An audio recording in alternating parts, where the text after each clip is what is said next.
কাউকে বেশি আপন ভাবতে নেই। যাকে যত বেশি আপন ভাববে সে তত বেশি তোমার বিশ্বাস নিয়ে খেলা করবে।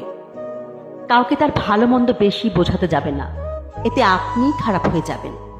তাকে প্রথম ছেড়ে দিন, সে যখন বিপদে পড়বে তখন সে এমনিতে আপনার মূল্যটা বুঝতে পারবে। অন্যকে কাঁদিয়ে নিজে ভালো থাকবে এমন প্রত্যাশা করা বাদ দাও। যে বিনা কারণে অন্যকে কাঁদায় প্রকৃতি তাকে নিজ দায়িত্বে কাঁদায়। সম্পর্ক ভিক্ষি করে চাইতে নেই, জীবনে কখনো কাউকে অনুরোধ করে ধরে রাখতে নেই। যে থাকার এমনিতে থেকে যাবে, ভিক্ষা করে কখনো কোনোদিন ভালোবাসা হয় না।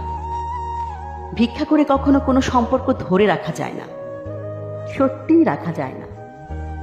রবি ঠাকুর বলেছিল, ঘরের মধ্যে তুমি যত ইচ্ছে কাঁদো, কিন্তু দরজা সবসময় হাসি মুখে খুলবে।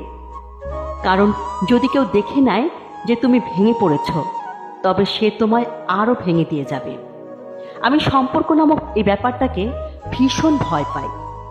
আমি ভালোবাসার বিনিময়ে ভালোবাসা পাওয়ার আবদারকেও এখন ভয় পাই। কারণ মানুষ তার নিজের সুবিধা অনুযায়ী ভালোবাসে, নিজের সুবিধা অনুযায়ী ছেড়ে যায়। এটাই হচ্ছে আজকালকার সম্পর্ক। তাকে বাধ্য করো না কথা বলার জন্য যে কথা বলতে চায় না।